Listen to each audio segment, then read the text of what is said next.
Good evening, residents of Everett, Washington. I'd like to call to order the Everett City Council meeting of July 10, 2024. The City Council meets all requirements of the State of Washington Open Public Meetings Act. Community members are welcome to join either in person, remote via Zoom, or by calling in.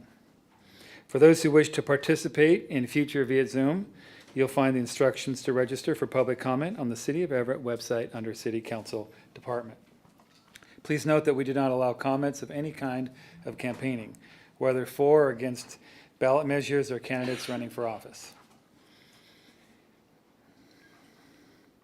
We also do not accept comments focused on personal matters that are unrelated to city business.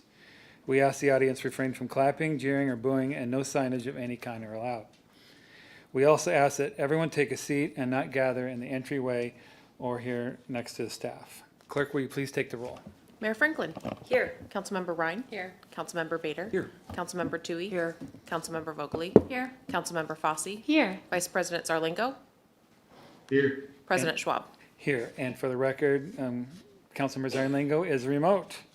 At this point, Councilmember Zarlingo, would you like to lead us in the Pledge of Allegiance? We're breaking the video barrier here. Happy to. I pledge allegiance to the flag of the United States of America and to the republic for which it stands, one nation, under God, indivisible, with liberty and justice for all. Okay, well, so much for the test. We honor the flag, but timing, we can work on that. At this time, I'd like to ask Councilmember Fossey to read the land acknowledgement. The City Council wishes to acknowledge the original inhabitants of this place, the Ch'toobs people and their successors, the Tulalip tribes. Since time immemorial, they have hunted, fished, gathered on, and taken care of these lands and waters. We respect their sovereignty, their right to self-determination, and honor their sacred spiritual connection with the land and water. We will strive to be honest about our past mistakes and bring about a future that includes their people, stories, and voices to form a more just and equitable society. Thank you. Do I hear a motion to approve the minutes for June 26, 2024? Councilmember Ryan so moves. Second. I have a motion and a second. Clerk, please take the roll. Councilmember Ryan. Yes. Councilmember Bader. Yes. Councilmember Toohey. Yes. Councilmember Vogely. Yes. Councilmember Fossey. Yes. Vice President Zarlingo. Yes. President Schwab. Yes. Well, good evening, Marion. Good evening, President Schwab, Council, and community members.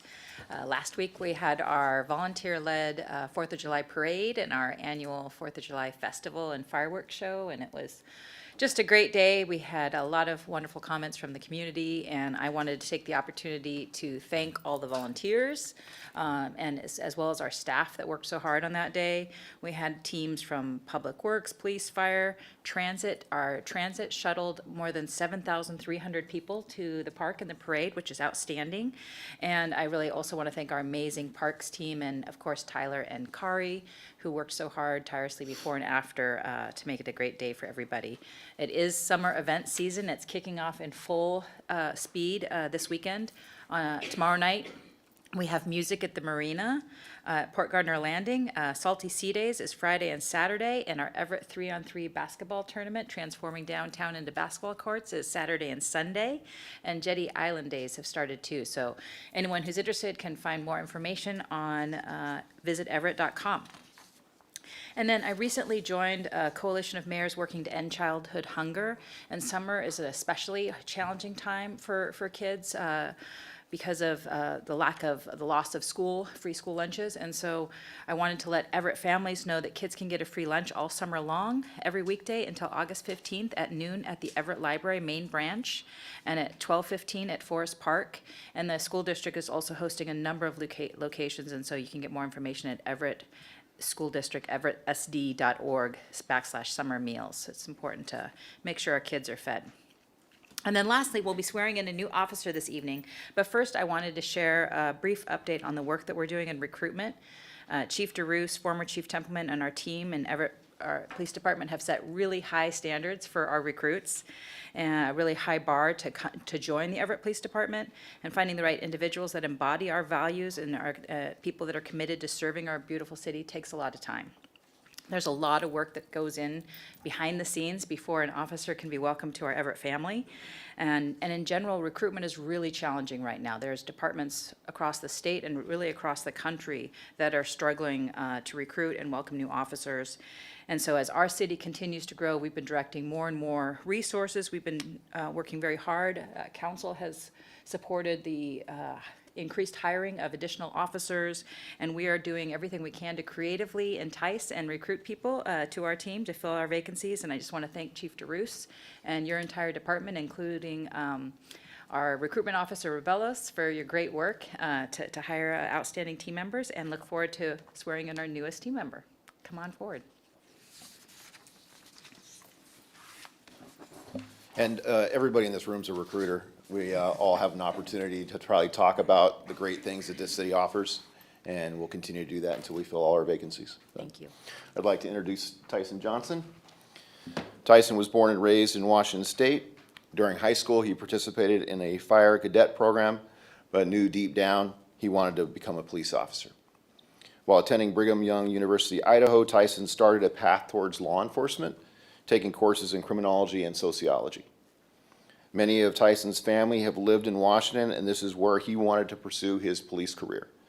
He chose Everett PD because of the camaraderie and support that is provided by fellow officers and staff. He's also excited about the special units and career opportunities that are available here. Tyson graduated from the Basic Law Enforcement Academy on June 27th and is eager to begin his service as a police officer within our community.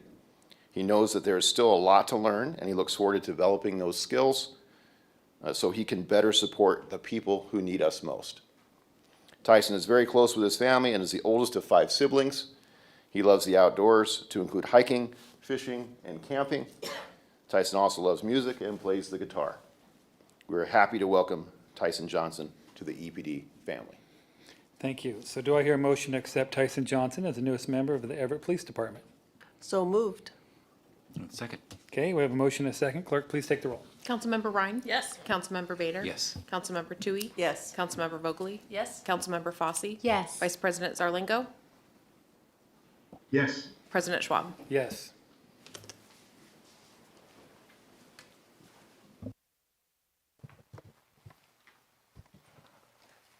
Please raise your right hand and repeat after me.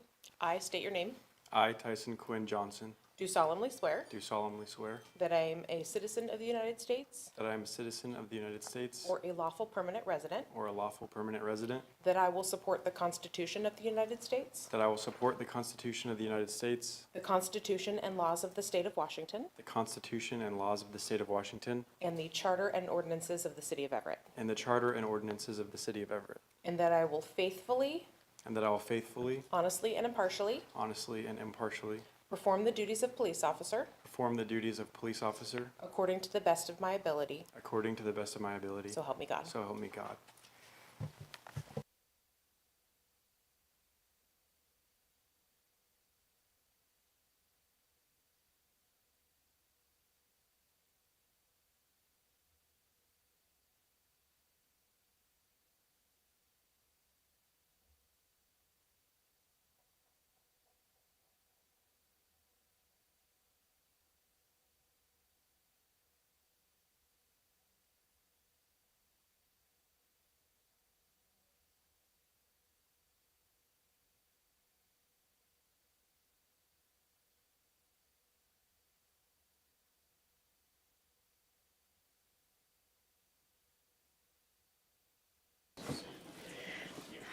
Welcome, Tyson, and no further comments this evening. Thank you.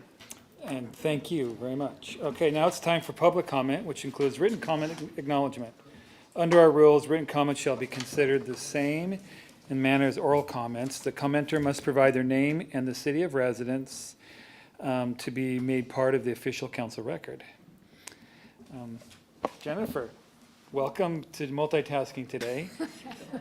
Do you have any written comments or anyone signed up to speak today? We do. We have both. And I'll say we'll all be happy when Angie's back from her vacation next week. But so written comments, there were 4 submitted, and they've been provided to council, legal, and city clerk and administration to be part of the record. So Brent Vanderwilt emailed you about pickleball, Cynthia Schreiber about pickleball, Patrick Floyd about the minimum wage, and then Lisa Phillips submitted a comment on the Park District. And we've got 2 folks signed up on Zoom, 1 for general comment, and then a few for item 10. So we'll start with those that are on Zoom. And I see, well, I said a few. We had 2 names. I just see one of them. So we'll start with Annie Fitzgerald. And Annie, you should be able to unmute. There you go. And then before you get started, let me just share my little screen, my clock here. And just start with your name and city of residence for the record. You have 3 minutes, and you'll see that timer on your screen to help you keep track. And you can start whenever you're ready. Awesome. Hi, everyone. My name is Annie Fitzgerald, and I am a resident of Marysville, Washington. I'm here because I want to speak about the homelessness crisis happening in Everett and surrounding areas. As you all may be aware, there is a growing homelessness crisis in the city of Everett. Rent prices are out of control. People are being forced to live on the street or out of their cars, and it's a growing crisis. I'm very much concerned about further criminalization of homelessness. I once was homeless in Everett myself, and with the recent Supreme Court law, I guess, that was passed regarding the Grants Pass Oregon case, I'm extremely concerned about this being an issue here in the city of Everett. Recently, there was an article about this in the Herald newspaper, and I believe Liz Bogelli expressed concern about this. And the mayor of Everett, the mayor of Marysville was content with this new ruling, which is deeply concerning because that could potentially cause problems in Everett if homeless people are forced to move from Marysville to Everett. Housing should be a human right for everyone. And I'm extremely concerned that the city is not taking this issue very seriously. I have spoken on this issue before this council at least twice previously, a few months ago. And I noticed there was something on the agenda tonight about housing. So I'm really hoping that, something will be done about this issue. I would really like to hear from the city council about how you plan to tackle this issue and how we can provide and create more ways of housing, whether that's regular housing or social housing, cooperative housing, etc., to help house more people and get more people off the street. Thank you so much for your time, and I appreciate this.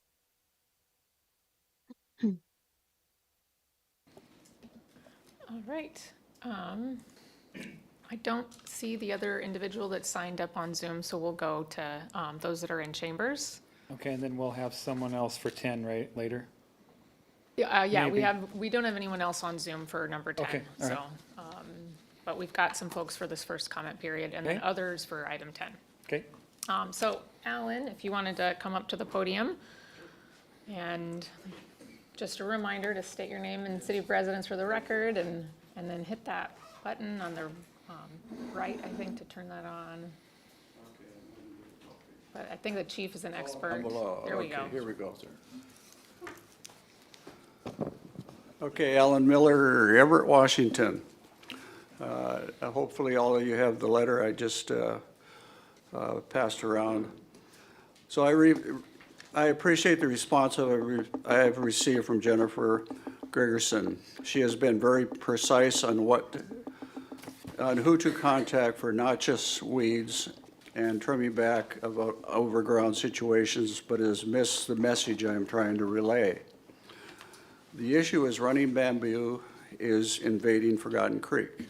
You all know where Forgotten Creek is? Okay, it's spreading quickly.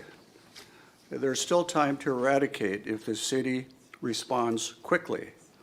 If the city does not move quickly, Forgotten Creek will look like the mile-long patch of running bamboo a mile past Monroe on the right side. I don't know if you are all familiar with that area. You got bamboo that's 20 to 30 feet tall, and it must run for half a mile. It's just taken over that whole area. It's time for the city to act and dig up the roots and plants to save the land from this invasive plant. And I believe we talked about water and land in the speech this morning. 2 resident yards are consumed with this running bamboo, which also will need to be dug up. This all spread from one small plant in a backyard. The area is 10 minutes from downtown. I am available tomorrow or Friday, so you can visually see what is going on, and you'll be surprised. You know, it's not 1 or 2 plants, it's hundreds.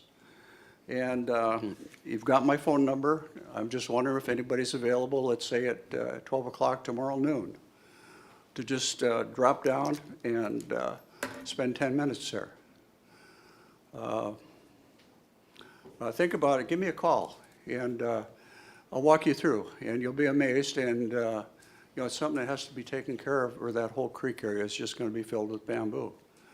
And you know, if we don't get response, it's all going to come back to the city, because eventually we're going to have to take care of that problem.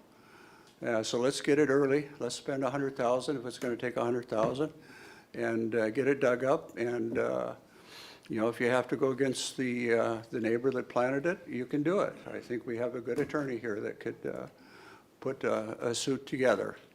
But it's amazing, and it's you know, it's a beautiful plant, but it's so destructive, and it's getting into sewer lines, it's getting into the house. But you know, all I'm concerned about is the city property, which is Forgotten Creek. But in order to take care of Forgotten Creek, we're going to have to take care of the rest of it, or they're going to have to. So that's a decision you're going to have to make. So please give me a call anytime tomorrow. I can show you. It just take 10 minutes from downtown here, and it just take 10 minutes to walk to the backyard and explain what's going on. Thank you. Thank you. I have one more comment sheet from Jeff. Did you want to, you marked during the general public comment, but I don't know if you want to speak now or wait till item 10. I can speak now. Okay. It doesn't matter. Sure, yeah, your choice. Same amount of time, either way. All right, everyone, good evening. Jeff Kelly, Everett resident, Chair of the Delta Neighborhood Association, here tonight to give the Delta Neighborhood Association's final comments on the Park District. I just want to begin by saying thank you. Thank you to everyone. Thank you for the DNA, Sonia Bodge, Jean Carrillo. I want to say also thank you to Karina Burns, who isn't here tonight, but did a lot of work to help with this thing. Also, all of you. You know, we've spoken with all of you, some of you multiple times. Mary Fossey, wonderful job. Your leadership was a big part of the changes that were able to happen with this plan. Mayor Franklin, you know, you showed excellent leadership by bringing people together, and so that we could work on solutions and talk about things that needed to change, and I really thank you for that. Also, the Housing Authority, Mary Swenson back there. It was wonderful. You know, when you came on board, everything changed, and we were able to have conversations, and that we weren't having before. And Jason Morrow, he's not here tonight, but you know, he was great. He was open-minded, and we had a lot of hard conversations and tough talks, but they were had, and things were better because of it. Also wanted to say thank you to Judy Toohey. You know, recusing yourself on an issue this large, you know, isn't great, and you're a city council person, but you showed integrity, and it's an honorable thing, you know, that you're involved with one of the, you know, with the Shack Arts Center, who has, you know, hopefully will be coming into the Park District, and you felt like maybe that was a conflict of interest, and you recused yourself, and I thought that was very big of you, and so thank you for doing that.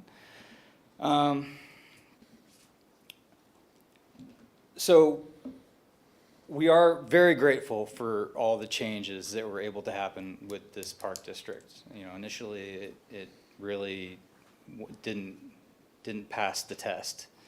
And we were able to make many improvements, you know, with adding some revenue options and, you know, putting in plan to make sure that the stores in the park district were able to be filled and occupied, and having a plan, you know, in case we had issues with that, adding ADA ramps along 15th Street. I see Ryan Weber here tonight. He was, that's something, a drum that he's been beating for a long time. So thank you, Ryan. You know, many improvements were happened to this plan. And the Housing Authority made concessions that it didn't really want to make. And we applaud them for doing that as well. These additions to this plan and concessions made are needed, because this is a massive change to our community. And it's a change that will have an effect, you know, positive or negative, we don't know yet, but it will have a massive effect on our community.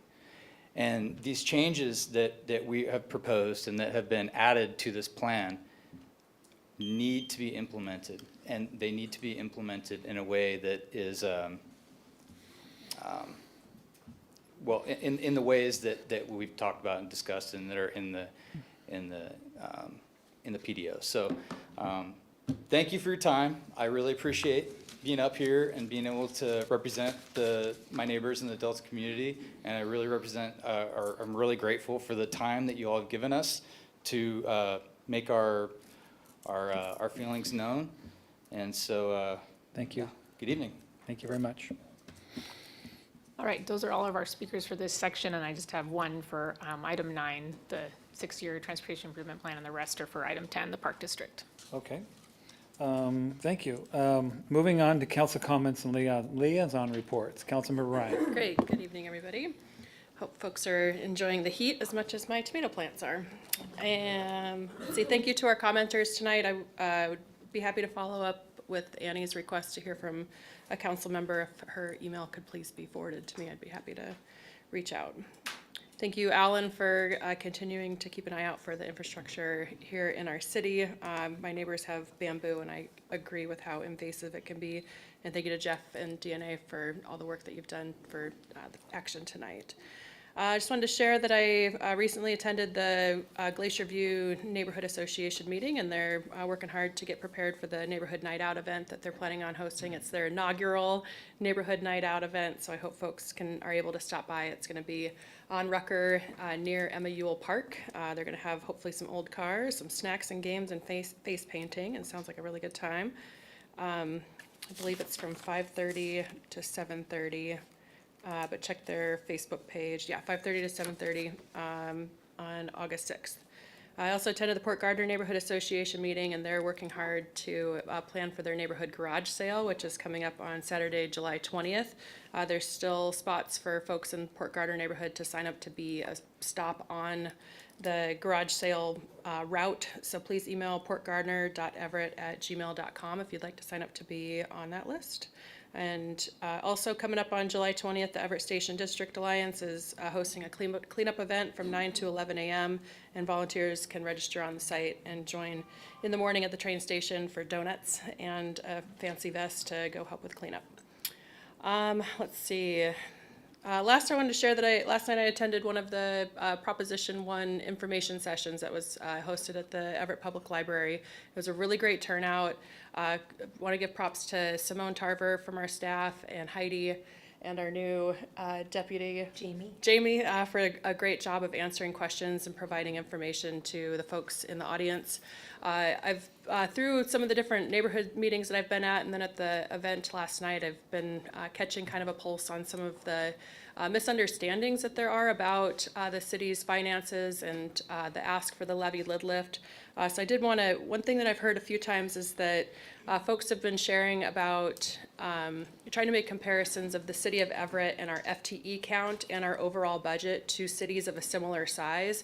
And I just want to give a friendly reminder that the city of Everett is a full-service city, so that comparison's not always equal. The city of Everett has our own fire department, our own animal shelter, our own library system, our own water, our own transit. We have a lot of extra FTEs that other cities have sparsed off to other regional taxing districts. So if you are thinking about how those FTE counts and that overall budget for the city of Everett lines up with other cities, please keep that number, keep that little tidbit in line. Also wanted to mention there's a lot of factual information on our website, everettwa.gov/prop1, and I encourage folks to do their own research to look through the slide deck that was used, and also please join for future information sessions. The next one is Saturday, July 27th from 11:30 to 1 o'clock at the Evergreen Library. And the last one will be July 30th from 5:30 to 7 p.m. at the Warehouser Room down at the train station. So I encourage folks to just look into what the ballot measure is and is not doing and the reasons why we're asking for it. So that's all for me. Thanks. Thank you very much. Councilmember Bader. Thanks, Council President. Just a quick note, visited Habitats for Humanity, a Bayside home project that they're working on, a exciting one, great project, like they always do, lots of volunteers and sweat equity going into it. So thanks for the hard work of those folks, what they're doing to make our city a better place and help with housing issues. And thanks to the city too for the work we're doing trying to make permitting easier. They mentioned that was something that they had to have help with, and obviously, the easier permitting obviously helps many folks who want to build additional housing. And I think the addition of the option for smaller lots and in more density in Everett will help Habitat for Humanity as well as they do additional projects. So I think there'll be some benefits as we move forward through the comp plan on that. But it was a great project. If you get a chance to visit it, reach out to Habitat. It's up there in Bayside. And, nice work. Thanks. Thank you. Councilmember Tui. I just want to reiterate what the mayor said in thanking our staff and volunteers for the weekend to make sure that it was safe. I know that a lot of you didn't get the holiday to spend with maybe your family like you wanted to, but we all really appreciate your dedication to the city for that. And thank you, Alan, for coming forward. I'll try to get out there tomorrow. I'll give you a call. So thank you. Okay, thank you. Thank you. Councilmember Vogely. Good evening, everybody. I was able to attend the Unidos Forum on the culture of policing and building trust within the community, and I would like to shout out our chief for being there and getting up on stage even though he wasn't expected to.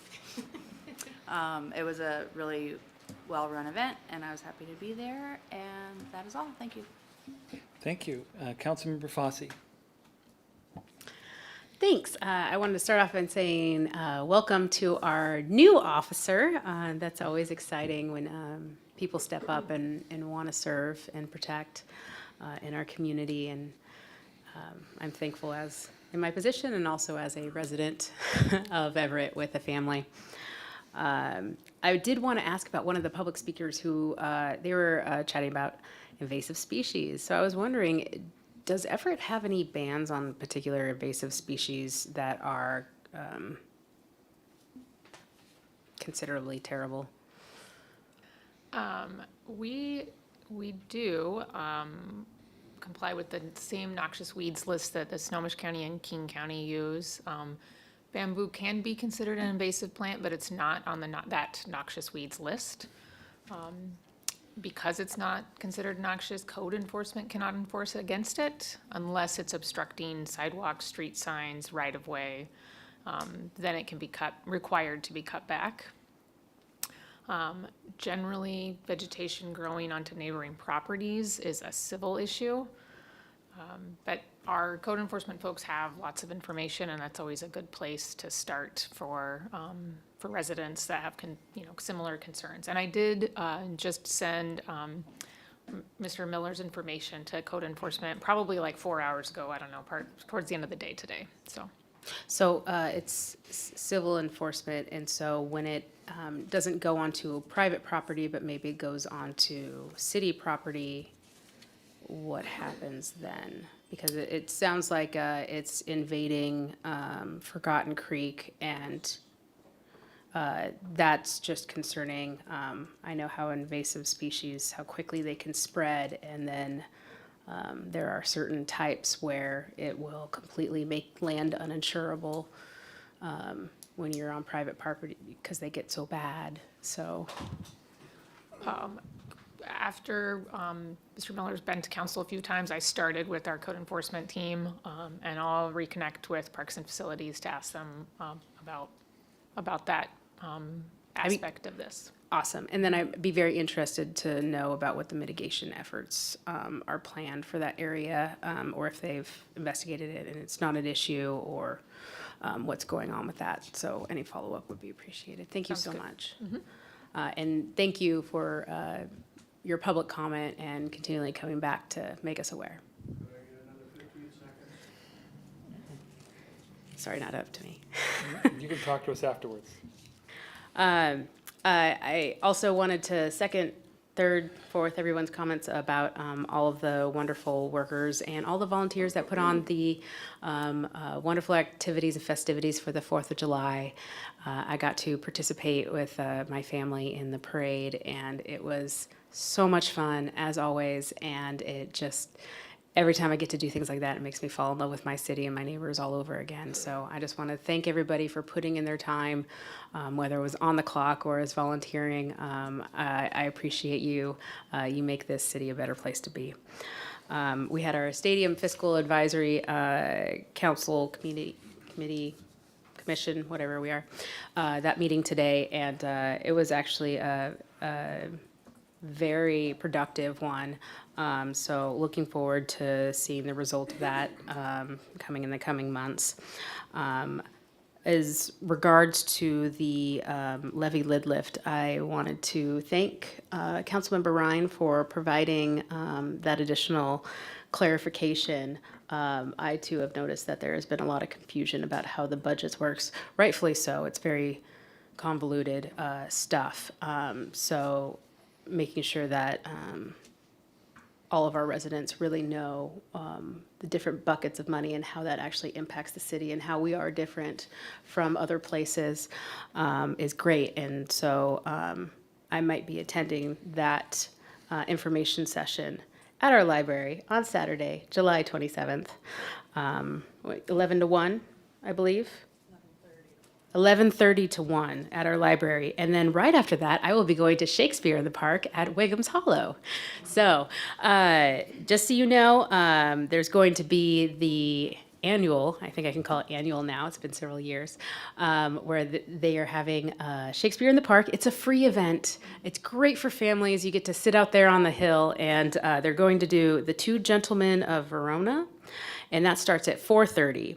So that's Saturday, July 27th. So after you go to the wonderful informational session to learn about fun budget stuff, make sure to head over to Wiggum's Park, and that's in the Delta neighborhood. And it's a really, really fun, family-friendly event. There's a raffle there, and attending it is completely free. That's all I have. Thank you very much. Councilmember Zarlingo.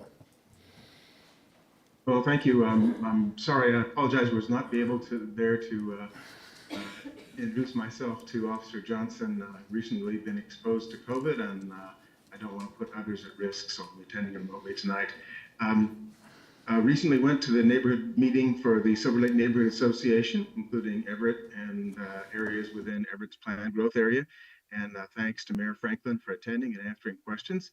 I also had the privilege of introducing the mayor to Peggy Claflin, one of the neighborhood association founders, active all the way back to the founding of that in 1987 or so. Also attended the opening celebration of the Mallway Event Center with Council President Schwab, Mayor Franklin, Chief DeRoos, and others. It marks the investment and revitalization of a retail space that had been mostly vacant for a while. That's really good for both the economy of the city and for keeping our local communities intact and supporting their local connections, allowing them to have their social events here in Everett, fostering a better integration of these diverse communities here in Everett. And for me, at least, it was a chance to get introduced to some cultural differences that that expanded my world. That was an exceptionally interesting and enjoyable time. So just happy to see that new event center and business working here. Also, this week marks the beginning of an introductory rowing program on Silver Lake. That's an Everett Parks Department partnership with the Everett Rowing Association. For years, the association's been running a competitive rowing program, also in partnership with the Everett Parks Department on the Snohomish River at Langus Park. The new program here on Silver Lake allows us to offer community members a really valuable recreation program without additional cost to the city, using existing city resources like park buildings that would not otherwise be used, plus the docks, the parking lot, the lake itself. In the fall, the program is going to be expanded to middle school students in the county and offer them both a recreational sport and outdoor experience and a better chance than most other sports for substantial college scholarship money. So that can be a big difference for some students. I'm also delighted to see that the boats that I saw on the lake are made by a local Everett company, Pocock Racing Shells, which has been making racing shells for over a century now. So another delightful thing about Everett is the resource we have in the people, the rowing program, the company making the shells, and of course this lake and park area that was purchased by the city more than 100 years ago. So another thing that really makes Everett special. And that's it for me. Thanks. Okay, thank you very much. I'd just like to amplify what Councilmember Ryan said today about Proposition 1. And I know we're all getting lots of emails. And I'm just going to speak for myself and the council. We like to be engaged in our communities. And when it comes to the passion of those that may question what we're doing at the podium, I appreciate that. It holds us accountable. And we do serve and represent you. But my ask for those who's watching this and those that are concerned or want more information, please engage yourself in about 15 minutes of reading. Please go to the website. If you want to go deeper, you can look at the process that we did as a council. It was a series of meetings, all intentional, to provide as much information and engagement, interaction with our communities. And I know it's never enough because we all have busy lives. And I appreciate the enthusiasm in the emails, but my ask for those in this room and those watching it in our communities, please spend some of your own time and engage in reading. It's all there, and it's really an important decision, and it's always an individual decision, and so please be engaged. I appreciate that. Thank you. I also wanted to thank Councilmember Bader for stepping up and leading the 4th of July reorganization. And the city staff and volunteers, thank you very much. It's great to see. It'd be great to see a few more bands, but I think it was a very good event, and I'm glad we had the weather, and it was just a great day for Everett. So, and many more to come. Just one quick comment, Okay. Council President. A gentleman by the name of Jonathan Nelson has really taken a leadership role in this year, far more than I, so I want to make sure I give some credit to Jonathan. John Nelson. Thank Jonathan you, John. Nelson. Yeah, thank you. So I appreciate that. And then I just wanted to bring up another item that I know I'll just speak for my area and all the meetings and council meetings and workshops and community meetings and neighborhood meetings. And that's the issue of speed in our streets. And on streets that we're not normally seeing the type of traffic. Every time I-5 closes down, which is becoming more and more event, our streets get clogged. And it is becoming a public safety issue. And I know I hear you, the council hears you, and the mayor's staff. We've been having a lot of discussions to deal with this issue, as well as loud vehicle noises in the middle of the night. So just want to let those that are watching and here in this room that it is something that's got our attention, and it's not as easy as just making every road put a stop sign every corner, as much as I would like to, or just change the speed limits on every road. It is a little bit more complicated. We are obligated by some of our funding for our streets to make thoroughfares.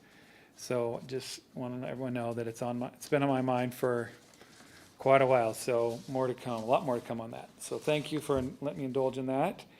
All right, so our next item, administrative. Yes, I just have one item. I guess it wouldn't have been last week, would have been 2 weeks ago. But you did have a member of the public that commented about street trees on Colby.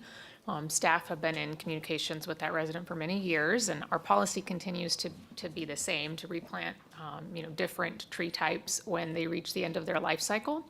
We also have a plan posted on the city website under Colby Street Trees Project that has a video and description of community outreach. Park staff have also done several half-block projects.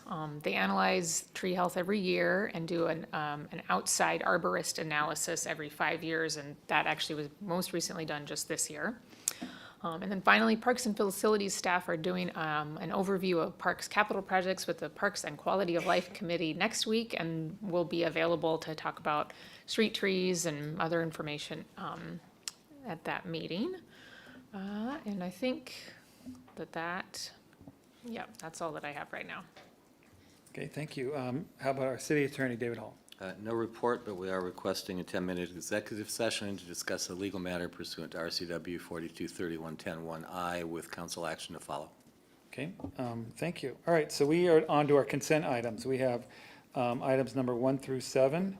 Do I hear a motion to approve 1 through 7 consent items? Councilmember Bader, so moves. Councilmember Ryan seconds. Okay, well, motion and seconds made. Clerk, please take the roll. Councilmember Ryan? Yes. Councilmember Bader? Yes. Councilmember Tui? Yes. Councilmember Vogely? Yes? Councilmember Fosse? Yes. Vice President Zarlingo?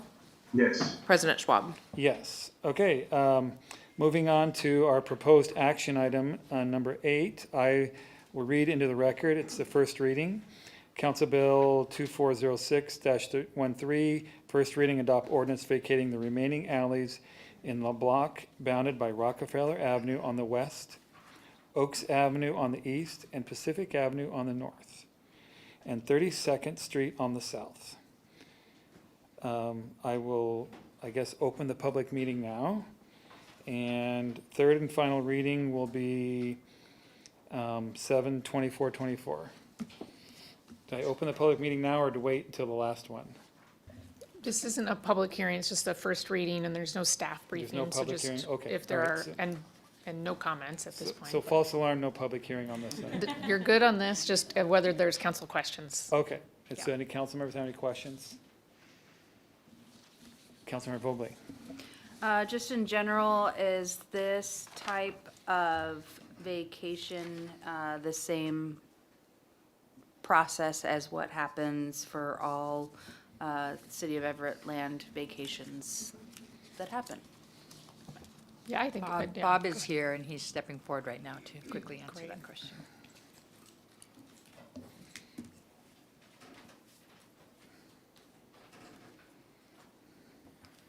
Bob Leonard, Parks and Facilities Director. Yes. Awesome. And while I've got you here, it has nothing to do with this, but are there paddle boards at Silver Lake this year? You can answer later. I just sent you an email. But it was okay. Okay, thank you very much for that brief answer. Maybe this would be a good time to repeat why we're vacating the alleys. Sure. Last year, the petitioner, which is actually a group of the owners of the properties there, the main petitioner is the developer of those properties. They're looking to develop the entire block. They had better opportunities to better utilize the entire space by vacating the right-of-way through the block. And that was for our housing units? Yes. Okay. Thank you. Any other questions? Okay, so this is open and for a couple more weeks then. All right. All right, so let's go to number 9, adopt a resolution adopting the annual transportation improvement program, updated 2025 to 2030, and this is a public hearing, is now open. All right. So at this point, we don't have any presentation at this point, but do we have any questions? Okay, can we get someone from the public to speak on this? Okay, thank you. Yes, Ryan, if you'd like to, yep, come on up.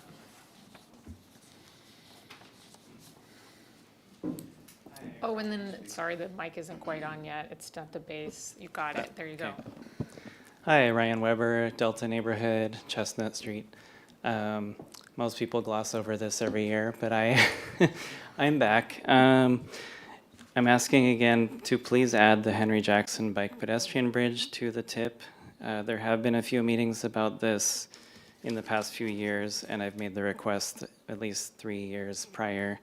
The bridge, which would bring public shoreline access to Delta residents for the first time in history, was canceled in 2008, and grant funds were returned to the state due to the recession. The type size location study was done, and I have a copy of it. It starts with an access bridge to the western shoreline. Then phase 2 will be a beautiful landmark bridge with a steel cable arch crossing the Snohomish River to already paved trails on Langus Riverfront Park, bringing a cohesive design in alignment with the Angel of the Winds Arena. For these reasons, it was shocking to later see the city switch focus to the Grand Avenue Bridge while the riverfront remains without access.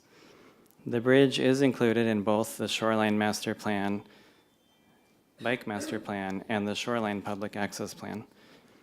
The Port of Everett agrees this is the best way to bring access to Delta. Although the Riverside shoreline is part of the Port Authority, over 90%, the tax district, over 90% of public funds are spent on the marina side. They are willing to use the 2% public access fees for further studies for this purpose at the direction of the city. Imagine now with the Grand Avenue Bridge, what an amazing bike and jogging circuit it would make. Since the tip is a non-budget constrained list, all that I ask is to add this Henry Jackson Bike Pedestrian Bridge back to the tip. This is essential for seeking grant funds in the future. Might I add, since this is Delta neighborhood, people work very hard, and the bridge would actually serve to help people get to work. I know people that work at FedEx and Amazon, and they work extended hours beyond bus hours, and walking around to the one existing access point to the riverfront adds an extra 20 minutes. So, thank you. Thank you. Okay, do we have anyone else from the public that would like to speak on this item? Item number 9. Okay, any other questions, comments, or actions? Councilmember Vogel. Ooh, I wonder if we both have the same thing. Well, if it's not too difficult, I would like to amend the tip to add this Henry Jackson Bike Pedestrian to it. Bridge, thank you. Councilor Bader, point of order. First, Council President, I'd like Yeah. to make the motion to approve the tip and get a second. Close the public hearing. But, all the close, things. sorry, thank you, to close the Well, public yeah, when hearing. we- Then I'll make the motion and then. Okay, yeah. so you would, Move to close the public hearing. okay, Second. all right, well, clerk, please take the roll. Councilmember Ryan. No, just kidding. Yes. Councilmember Bader. Yes. Councilmember Tui. Yes. Councilmember Vogely. Yes. Councilmember Fosse. Yes. Vice President Zarlingo. Yes. President Schwab. Yes, okay, the public hearing is now closed. Are there any other questions or comments, or anything else from council? You okay if I move the, You may. thank you. Okay, thanks, Council President, sorry. I just want to make sure I wasn't screwing up the process here. So could we yes. reread the motion, please? I would move that we adopt a resolution adopting annual transportation improvement program, known as the TIP, update for 2025 through 2030. Okay, motion's been made, is there a second? Second. Okay, motion and second. Any questions or comments? Yes. Okay, I would- Councilmember Vogely. Like to, after that nice report from a citizen, make an amendment to add the Henry Jackson Bike Pedestrian Bridge to the tip. Second. Okay, the motion is second. On the amendment, is there any questions or comments? Okay, Councilmember Bader. We're Thanks. talking about the amendment, not your Correct. original motion. Yes, Unless you it- want to accept a friendly amendment. Let me pose a question perhaps. I know the process used to be this came to the Transportation Advisory Committee first for approval. Is that still the process? It is. I know Tom is here, so he's not going to Thank you. make me try to answer Thank you, that. Tom. Good evening, Tom Hood, Public Works. Yes, that's correct, Councilmember Bader. Goes to TAC first for their recommendation, and then to Planning Commission for their recommendation. Oh, excellent point. So given that, Council President, I'm not opposed to the idea of including this, but I think it needs to go through the process. And so I will oppose the amendment until it has gone through that process to add it to the table. Can we Thank you. have, Tom, can you share a few comments based on what you're hearing up here? Yeah, I'd love to. I guess I'm in a bad position because I wasn't involved in the original Henry M. Jackson type, size, and location study. So I don't have a good recollection of why it was removed to begin with, but I do remember it was an extremely expensive project. And so the city did return the funding that we had received at that time and decided not to pursue that project. Beyond that, we do have a deadline for filing our annual adopted TIP, and we're already a couple weeks past that deadline due to some missed council meetings and such. And so I guess my last comment would be that we are in the middle of our comprehensive plan transportation element update, and so we can certainly look at that project again as part of that process and bring it back as part of the updated transportation element. And this, may I? Go ahead, Councilmember Fogel. The TIP is yearly, right? Every year or every 2 years? Adoption every year by council. Every year. So I know that it's been a few years. And now that we've spent at least 2 minutes on it, and it's in all of our brains, maybe let's do that. I will rescind my amendment proposal. Do I have acceptance from the amender, or from the second? I accept. Okay, so onward. Okay, so back to the original motion. And Clerk, will you please take the motion? Councilmember Ryan? Yes. Councilmember Bader? Yes. Councilmember Tui? Yes. Councilmember Vogely? Yes. Councilmember Fosse? Yes. Vice President Zarlingo? Yes. President Schwab? Yes.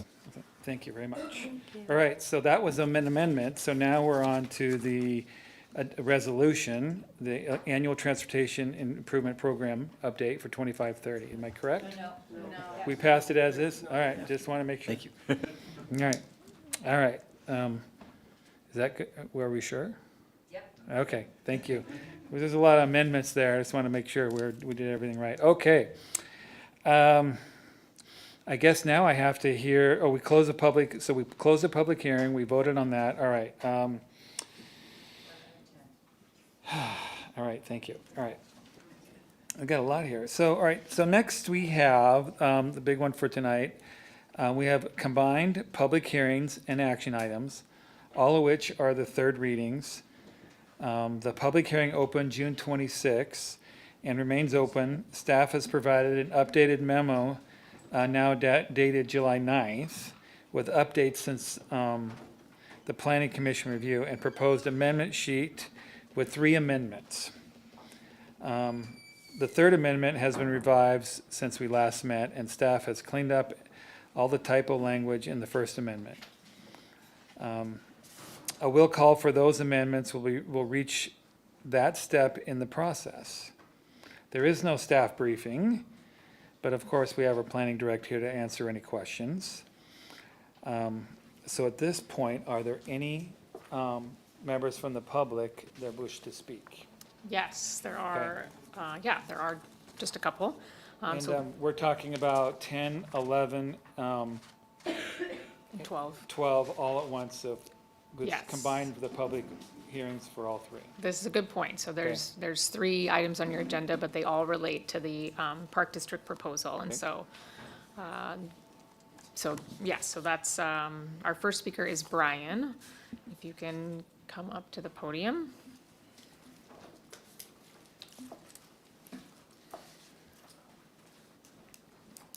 And then just the button on the base of it should help you turn it on, and just start with your name and city of residence for the record. My name is Brian Partington. I live in Everett. I'm here to talk about the Everett Housing Authority project in Delta. First of all, I think it's been really interesting to watch this process go through and to like step by step see how the neighborhood association in Delta has done such a good job of working with the city and the housing authority to improve this project. It just makes my heart get a little bit bigger. Like, it's really cool. But there were a couple things that council member Zarlingo brought up, and some concerns that he brought up that I think were pretty legitimate, mostly from a non-car-based transportation perspective, because the development is pretty far off of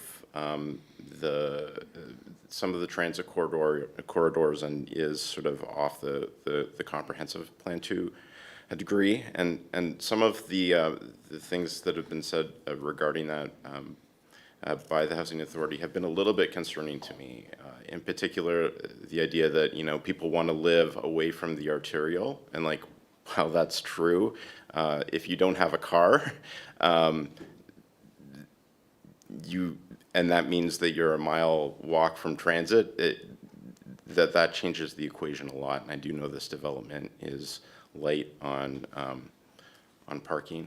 And the other thing is the idea of just mitigating that by improving increasing service on the 29.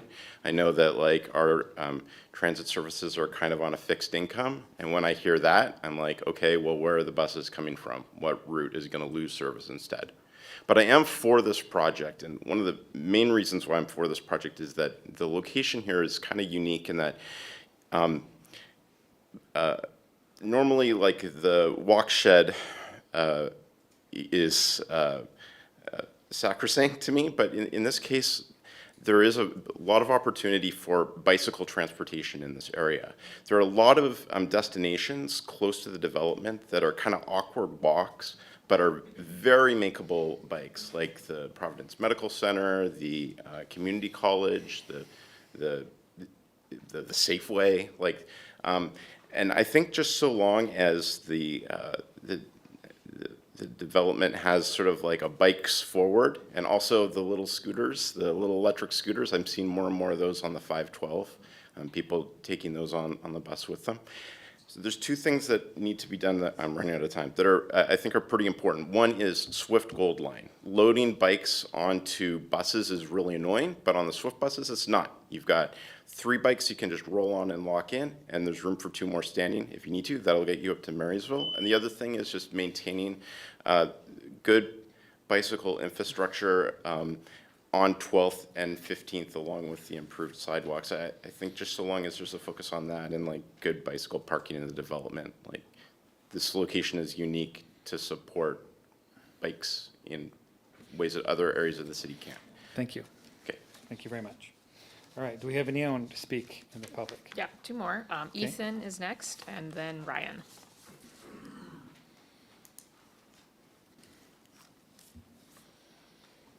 Ethan Fall, Granite Falls, Washington. I'm here, I represent Labor's Local 292, and we are in support of this project as long as, you know, good quality labor standards are upheld on it throughout the duration of all the phases. From a labor's point of view, that includes responsible bidding language, apprenticeship standards, and, you know, wage theft, obviously, as well. This project is going to bring hundreds of construction jobs to Everett, you know, good, livable jobs. It's also going to bring more jobs for those that, you know, inhabit those buildings, which are built in housing. Obviously, we're in a housing crunch, so it makes sense to build houses. You know, this project is exactly what the city needs to meet the upcoming growth demands. we sit here week after week talking about how the city's gonna grow. Well, it's projects like these that are gonna make it grow. Especially with Sound Transit coming up the I-5 corridor. It's gonna help with the bike problem, public transit, all that, hopefully alleviate some of that traffic and speeding. Nobody likes speeding. And then I just want to give a shout out to Everett Housing Authority. They reached out to labor already. So for the upcoming phases, hopefully we can, again, enact those labor standards moving forward. And I hope to see this project come to fruition and more future projects such as the Park District, so we can watch our community grow. Thank you. Thank you. All right, Ryan?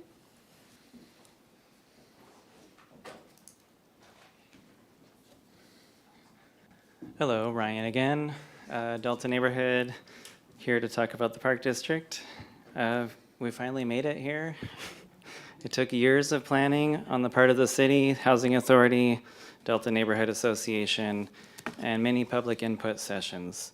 The collaboration with the planning department and others, the council members, the administration to get to this point, many of us were vocal about the need to get this PDO done and to bring more housing, but also that the development of this scope needed to be done right by listening to the community and their feedback.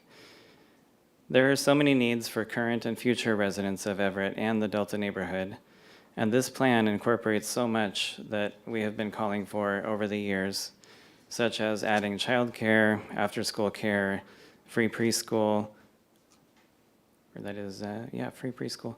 The plan brings pedestrian safety with new sidewalks and an updated crosswalk at 16th and Baker. It saves Wiggum's Hollow Park from development. It restores the forgotten wetlands behind the Boys and Girls Club. The plan brings an even bigger Friendship Garden, a radio station, cafe, more retail, and the arts with Shack. Residential parking permits will help ensure that homeowners can still park in front of their homes. Only a couple of caveats I have is we still need to ensure diligence to make sure that the letters of intent come into reality. And we still have a need for a separate dedicated youth center on site. I hope that there's some progress on that. But finally, we do still have a youth jail in our residential neighborhood. Thank you, Snohomish County. Thanks to everyone who's spoken up, residents, DNA, EHA. Council, please approve the Housing Authority Park District PDO with the amendments. Thank you. Okay, thank you. And that concludes the folks that had signed up to speak. Okay, so at this point, with someone from the public wants to speak, we can close the public hearing on all three items with a motion. I move we close the public hearing. Okay, motion made. Second? Okay, motion and second. Clerk, please take the roll. Councilmember Ryan? Yes. Councilmember Bader? Yes. Councilmember Vogely? Yes. Councilmember Fosse? Yes. Vice President Zarlingo?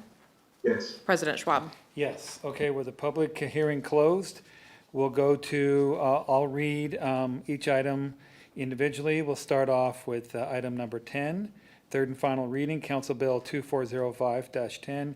Third and final reading, adopt an ordinance relating to the Park District, adopting a planned development overlay under Chapter 1929 EMC and approving a development, oops, I beat myself.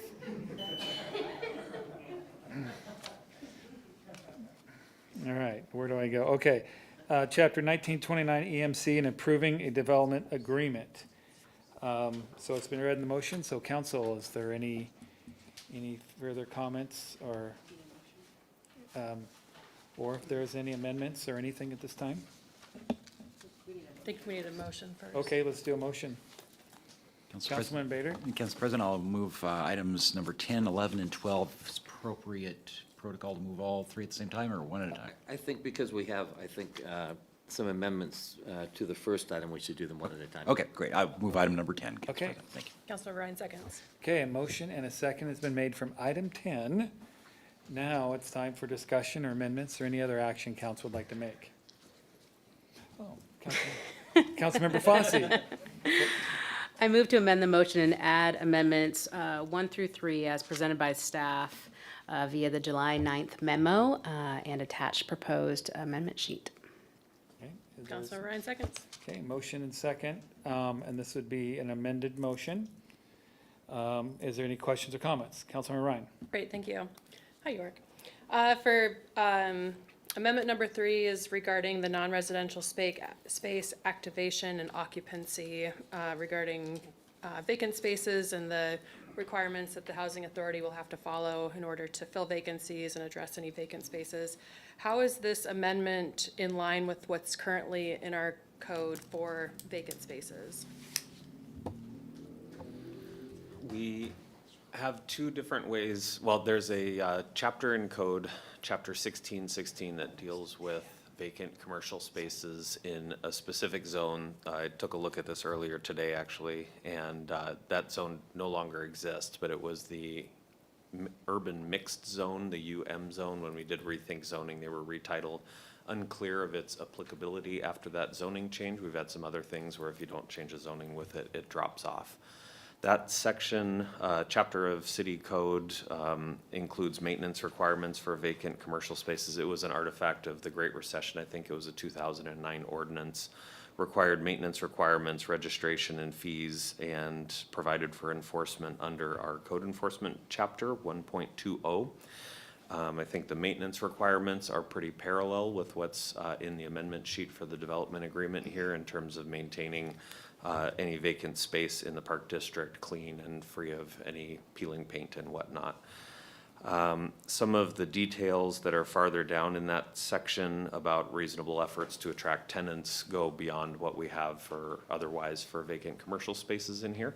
But I think we've heard that struck an appropriate balance with the inclusion of commercial space here and wanting to keep it active. Otherwise, we have the International Property Maintenance Code that we adopt by reference, and I don't know all the details on that one. Okay, great, thank you. Yeah, I'm absolutely in support of this. I think that it's critical for the health and vitality of a development like this to have the vacant storefronts addressed and make sure that there's minimum standards for folks to meet in order to keep that vibrancy. My concern, though, is that this amendment is holding the Everett Housing Authority to a different standard than the city's holding itself for our vacancies downtown. We have the clear code about it and whether or not the zoning itself is applicable and if it's maybe something that needs to be updated. I'd like to see our downtown space held to these same standards. So I'd like to make a request from administration for a review of our own code requirements and our plan for enforcement, particularly in our downtown core, whatever the zoning type is at this point, to make sure that we're having the same standard, this minimum standard held across the city in a uniform way. So other than that, I think all three amendments are fantastic. Appreciate your work. Thank you. Thank you. Councilmember Fosse, I know you worked very hard on these amendments. I'd sure like to hear what you have to say. Well, thank you, President Schwab. Appreciate that. And I appreciate, Councilmember Ryan, your comments, and I look forward to seeing what comes of that. So the third element, there was a lot of changes that were done to all of this since it was at the Planning Commission. It's just these amendments were the outstanding ones. So there's already been a lot of the concerns that Neighborhood Association has had and others have had addressed, but this particular amendment is adding in some details about the wetlands and the city and that partnership and working with stakeholders and beyond, which is amazing. That's going to be so just wonderful element for the community, the Boys and Girls Clubs right there, Hawthorne Elementary, which is a very, diverse school that has a lot of students that, come from very economically, kind of challenged families. And so having that additional, interpretive trail or other educational point right there across the street available for them is a wonderful thing that we have the opportunity to pursue at our last remaining upland wetlands in North Everett. So it's just awesome seeing everybody collaborate and come together on that. The second one is about the pedestrian connections, the impact fees, being able to use those type for like sidewalks, and this is above and beyond your standard development that you have. So making sure that we have pedestrian safety. So these are additional elements that are put in here to make that available. So we have, safe access, because this will increase traffic coming in and cars coming in. So having that availability to use those that kind of workaround of impact fees and whatnot to utilize. It was just well done on the city's part, well done on the EHA to come to this agreement of where we need additional improvements to make sure that our residents are safe. So that's in there. If anyone wants to go read the details about the different streets and corridors, I encourage you to do so. It's on the agenda. You can access that online.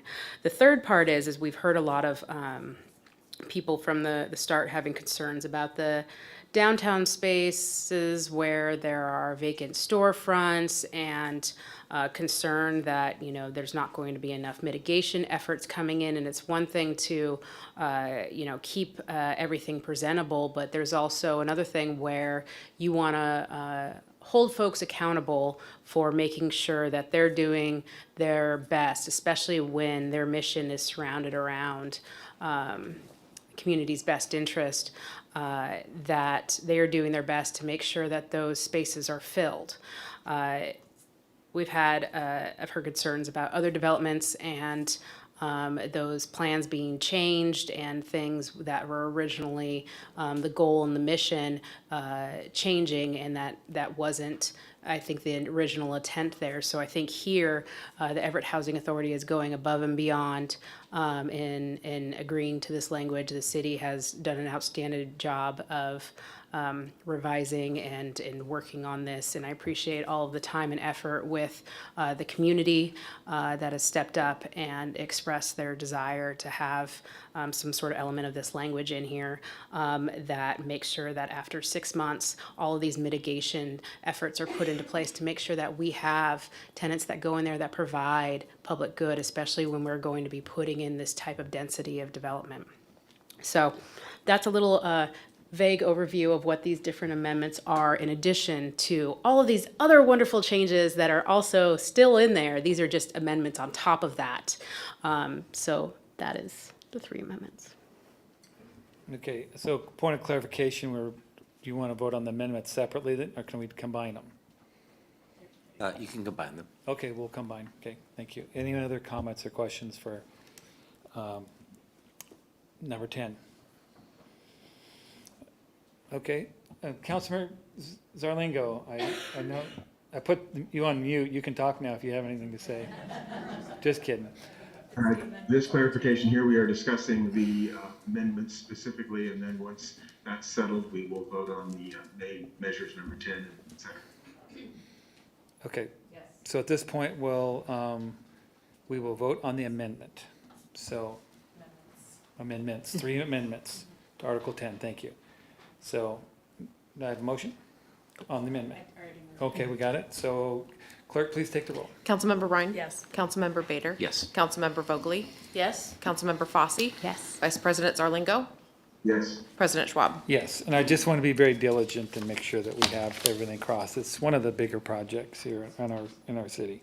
Okay, so now we are on item number 10, and that is the bill as amended. Questions or comments from council? Councilman Ryan. Great. Yeah, just one last comment, since this is like the bulk of what we are doing this evening, before we move on to the other two. I just wanted to give kudos again to the Everett Housing Authority for the amazing work and partnership that they did with the city, with the neighbors, with the neighborhood association, with our labor community. I think, when I think about this project, I think about how it could be a flagship model for all types of development in the city. And I would like to share a specific message to private developers out there about how beneficial it is for a project to be run by the community and to have input from the neighbors and to have community involvement in the planning process instead of developers making a plan from behind a computer without actually reaching out to the community. I think this is going to be great for the neighborhood. I think this is going to be great for the city.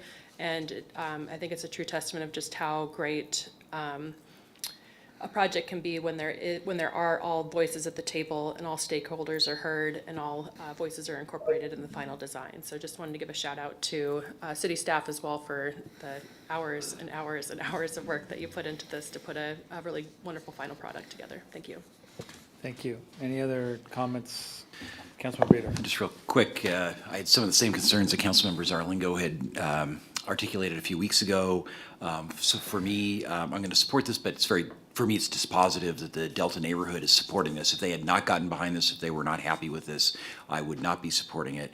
And the other point is, having obviously experience, I think, with allusion to the riverfront development, others, I just think that, we have to be cognizant of economic realities do change things as things go forward. So I will not be surprised if, 3 years down the road, we have a proposal or need to amend some of this to deal with economic realities as they exist then. So I presume the good faith of all the parties that came together, especially under Dan Templeman's help there to shepherd all this.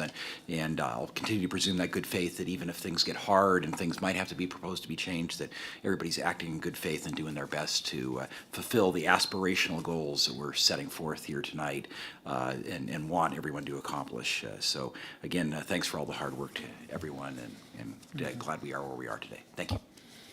Thank you. Any other comments? Councilmember Fossey. Thanks. Really proud to have my neighborhood totally here tonight. A majority really representing, so thank you for being here.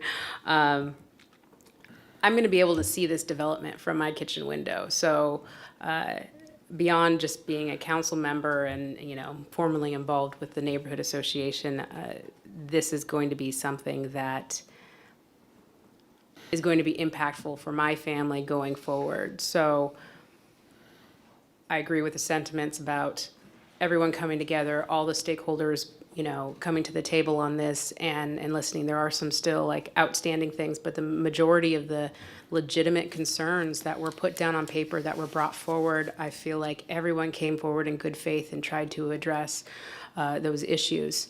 And that's not generally how things work. A lot of times people are or entities are dismissive of community concerns because they're not always relayed in the correct manner, or because there's a history there, or because there hasn't been that effort in good faith to work back and forth. And so there's always this underlying distrust. And I feel like this has been such a wonderful example of where you just had everybody coming together and legitimately having those conversations and listening to folks. And I feel like that's exactly what government should be doing, is helping people and listening.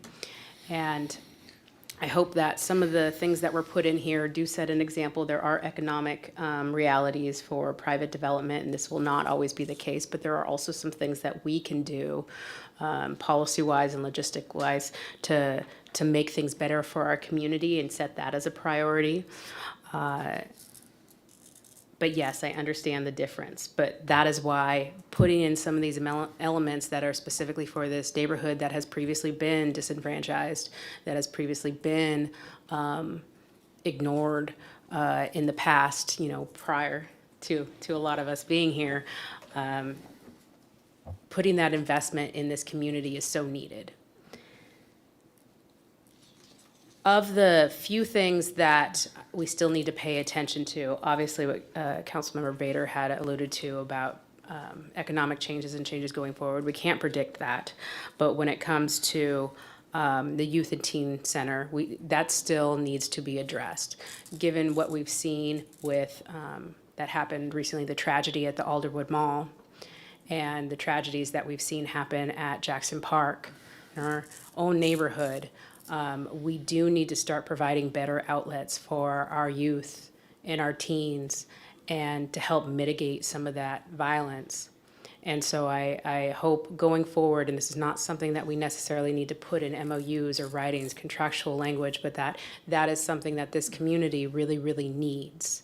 And so I hope that EHA takes that to heart as you're doing future phase developments, in addition to the labor standards, which it sounds like you have done your outreach and you're working on that, because that is also very helpful and important for all of our working families, especially locally. It's good for our community. That we're also looking at that youth and teen center. What the city and everybody else will have to be paying attention closely to is some of the traffic concerns, because we did mitigate some of the safety stuff beyond what normal development has, but there are still outlying things that we have to be considerate of. So in the TIP update that we just passed, there are some elements in there. Hopefully we end up getting funding for those and that will help, but it will be an increase in cars in that area. And there's going to be an increase in vehicle traffic that is especially going to be going down 12th Street. So in the future, going forward, the next 10 or 15 years, in that time span, we need to look about how to mitigate that. And however that looks and however we decide to do that, just keep that in the back of your mind, that there is going to be a need, because that's right where Hawthorne Elementary School is, and that's right where the Boys and Girls Club, and soon that will also be where there is a daycare. So keep that in the forefront of your minds, that that's something that we still have to mitigate and work on. Also, I've requested it several times, and I know that there are things coming forward in the future, but addressing the speed on 16th Street. I've brought it up last year, I brought it up again in May, and I've talked to the mayor about it, and I know there's plans in the future, and I understand that you guys don't want to break it out and to address those things, but individually, you want to do it more as a package, looking at the whole city. But as this development is going, if that doesn't move forward, we need to seriously address the speed on 16th Street. It's already a concern and a problem now for our students and our youth trying to cross the street there. And I can only imagine how much more, as this development actually has people coming in, as the construction's going on, that it's going to continue to be a problem. Well,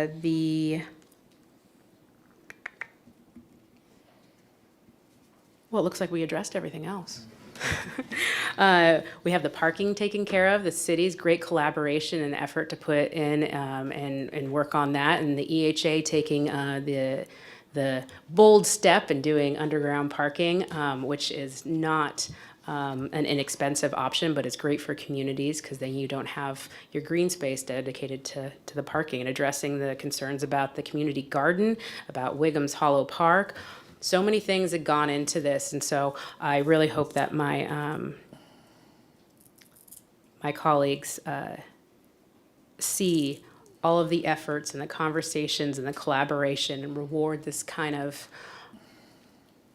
stakeholdering with support of this project, because it was an effort that was a big feat, and I just want to express my sincere thanks to everyone that answered my multitude of questions, that came out and spoke on the project, attended meetings, all the city that worked so tirelessly to address all these things, and the EHA and all the work that you've done, and in supporting your own mission on really a community-oriented project. So, Okay, thank you. Councilmember Zarlingo.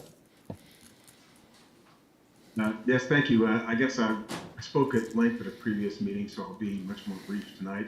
And first, on the topic of the appreciation for going above and beyond, and I think that is entirely appropriate in this case, because recall, this is not the kind of development we would normally, given our current or future anticipated comprehensive plans, have put in this place. So I think the above and the beyond is both beneficial and really appropriate in this case. Also, I appreciate the comments of Mr. Partington. I spoke with him after the last meeting, and he made me more aware of the technology evolution of bicycles and scooters and their access to high-capacity rapid transit. That kind of technological evolution is something we're going to need to keep track of, and may help get us out of some difficult situations, such as the rather long distance between this development and high-capacity transit.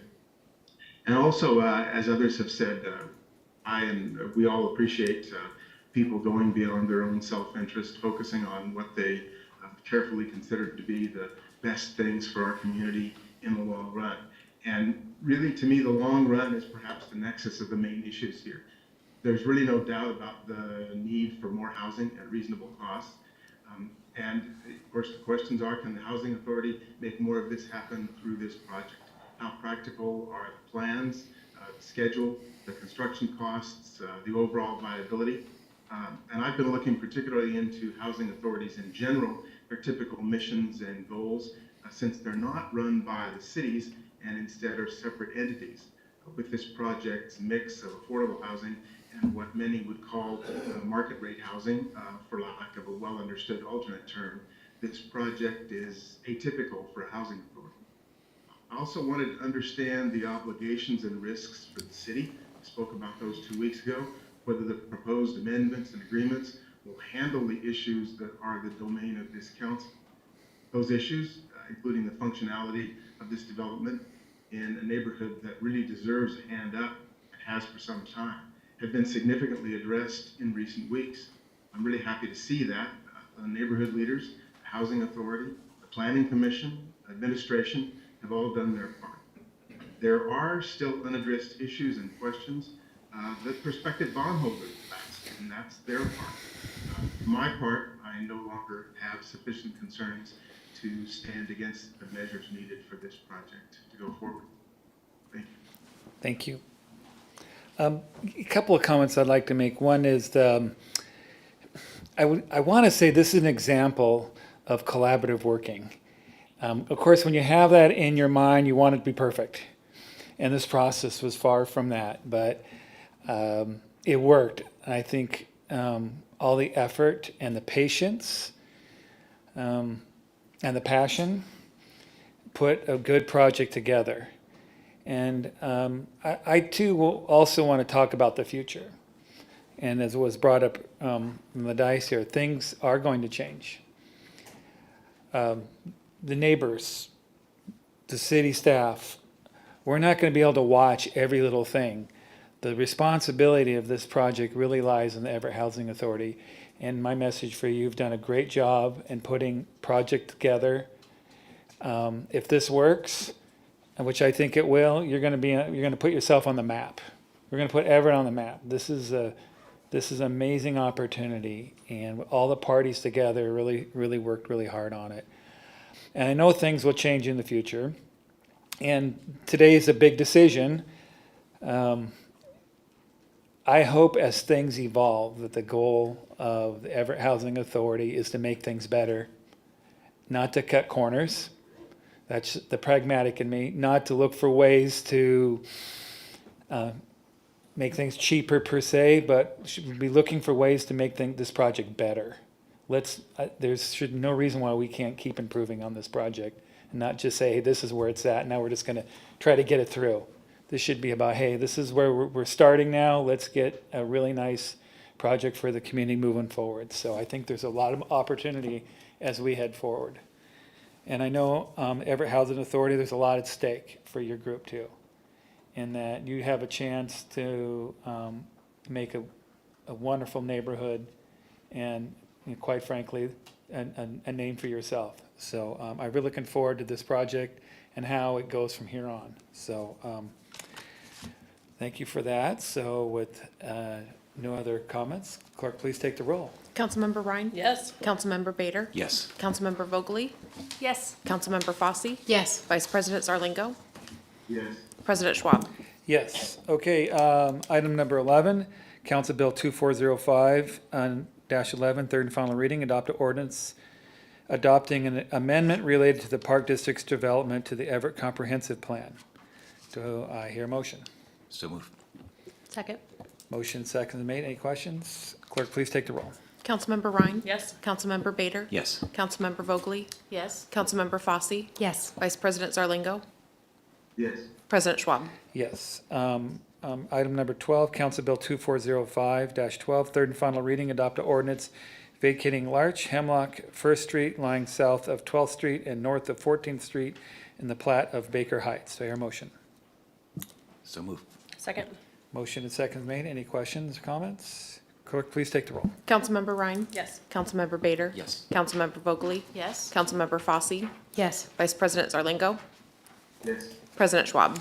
Yes. Okay, now we'll move into executive session with, remind me how long? 10 minutes with council action to follow. Okay, so we'll recess for 10 minutes. Thank you.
Thank you. Yeah, story of my life. Executive session is complete. City Attorney David Hall. We're hoping for a motion to authorize the mayor to execute a settlement of workers' compensation claim by firefighter Dan Golovic in the amount of $330,000. So move. Second? Okay, motion and second made. Clerk, please take the roll. Councilmember Ryan? Yes. Councilmember Bader? Yes. Councilmember Vogely? Yes. Councilmember Fosse? Yes. Vice President Zarlingo? Yes. President Schwab? Yes. With no further business, meeting's adjourned. Made it. I thought it was gonna be at least.